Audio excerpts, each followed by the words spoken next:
Hi friends, welcome to middle class family అండి. ఈరోజు మన కంటెంట్ ఏంటంటే అనాథ ఆశ్రమాలండి. అసలు అనాథ ఆశ్రమాలతోని మనకు పని ఏంటి? అసలు అవసరమే లేదండి. ఈ వీడియో మీకు నచ్చినట్టయితే లైక్ కొట్టండి, సబ్స్క్రైబ్ చేయండి ఫ్రెండ్స్. కంటెంట్లోకి వెళ్దాం. అసలు విషయం ఏంటంటే మన అమ్మ నాన్న మనల్ని పెంచి పెద్ద చేస్తారు, చదువులు చెప్పిస్తారు, మంచిగా ఏ కష్టం వచ్చినా, రోగం వచ్చినా, నొప్పి వచ్చినా, ఏది వచ్చినా మంచిగా చూసుకుంటా, మంచిగా ఎలాంటి ప్రాబ్లం లేకుండా చిన్నప్పటి నుండి మనం తల్లి కడుపులో పడ్డప్పటి నుండి మనకు పెళ్లిళ్ళు అయ్యేదాకా ఎలాంటి సేవలు చేస్తారు, ఏం కథ అనేది కొంచెం ఆలోచించండి. అంత మంచి సేవలు చేసి మీకు ఎలాంటి కష్టం లేకుండా మిమ్మల్ని పెంచి పెద్దవాళ్ళని చేసి పెళ్లిళ్ళు చేసి పిల్లలు పుట్టినాక కూడా పిల్లలకి ఇంత పనులు చేసి ఆ తర్వాత ముసలోళ్ళు అయినాక మీ భార్య పిల్లలను తీసుకొని మీరు బయటికి పోతారు. తల్లి తండ్రిని మాత్రం అనాథాశ్రయంలో విడిచిపెడుతున్నారు. ఎందుకు అసలు అంత మూర్ఖంగా చేస్తున్నారు? అనాథాశ్రయంలో విడిచిపెడితే అసలు వాళ్ళకి అక్కడ పోవడం ఇష్టం ఉన్నదా లేదా అనేది కొంచెమన్నా మీరు ఆలోచిస్తారా? ఆలోచన లేదు. మేము డబ్బులు ఇస్తున్నాం కదా, అనాథాశ్రయంలో వేస్తాం, అలా ఉండని, మాకు ఇబ్బంది అవుతుంది, మేము జాబులు చేస్తాను, అది చేస్తాను, ఇది చేస్తాను అని అంటారు. కానీ జాబులు చేసుడు సంపాదకుడు గొప్పతనం కాదు. వాళ్ళ ఇష్టాలు కూడా మనం తెలుసుకోవాలి. వాళ్ళ పాపం పెద్ద మనుషులు అయిండు, ఇన్ని సంవత్సరాలు కష్టపడ్డారు, మన బాగోగుల గురించి కష్టపడి ఇంత మధ్య పెంచి ఇది చేసినప్పుడు వాళ్ళ లైఫ్ ఏమనుకుంటారు? ఎప్పుడైనా కానీ పిల్లలతోని వాళ్ళు ముసలితనాన వాళ్ళు ఏమనుకుంటారండి?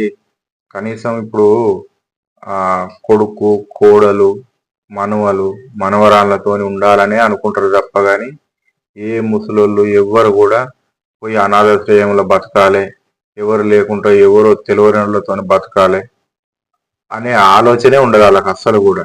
మనం పుట్టి పెద్ద పెరిగినప్పుడు మన చేష్టలు, మన చిలిపి చేష్టలు, మనకు కష్టాలు వచ్చినప్పుడు మన తల్లిదండ్రులు కూడా అట్నే ఈయనతో ఇంత కష్టం వచ్చిందిరా బాబు, ఈ వీడు మనకెందుకు, వీడిని కూడా ఏమైనా తీసుకుపోయినా వాడేసేద్దామన్న ఆలోచన తల్లిదండ్రికి ఉండదు కదా.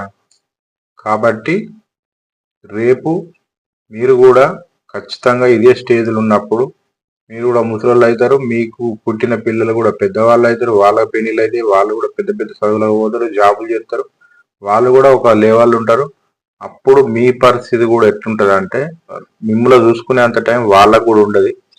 కాబట్టి మిమ్ముల కూడా అదే అనాథాశ్రయంలలో పడేసినప్పుడు అప్పుడు మీకు ఈ ఆలోచన అనేది అప్పుడు వస్తుంది మీకు. అరే అప్పుడు నేను ఇంత తప్పు చేసిన, మా అమ్మ నాన్న ఇంత బాధ పెట్టుకున్నా, వాళ్ళు ఎంత బాధపడ్డారు, అసలు తిన్నది తెలియదు, తాగింది తెలియదు, వాళ్ళు ఎంత శోభ అనుభవించింది అనేది అప్పుడు మీకు అర్థమవుతుంది.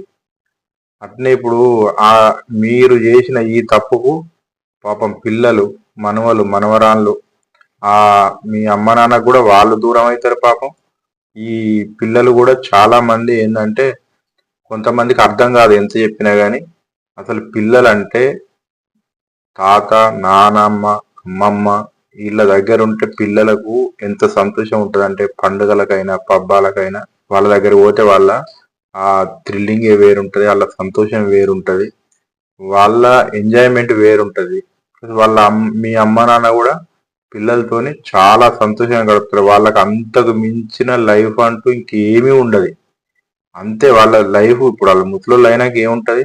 పిల్లలతో ఉండాలి, మనవలు మనవరాళ్ళతోని గడపాలనే ఉంటది తప్ప కానీ వాళ్ళకి ఏం తిన్నంత మాత్రాన స్వీట్ తిన్నవాడది, హాడ్ తిన్నవాడది, కారం తిన్నవాడది, మటన్ చికెన్ తిన్నవాడది, ఏది వాడది ఏంటంటే వాళ్ళు ఉన్నావా అంటే ఉన్నావా అన్నట్టు పిల్లలను మిమ్మల్ని చూసుకుంటూ బతుకుతారు తప్ప కానీ అంతకుమించి వాళ్ళు మిమ్మల్ని ఏం సాధించి ఇది చేసింది ఏం ఉండదు. కాబట్టి దయచేసి అలాంటి తప్పులు చేయకండి.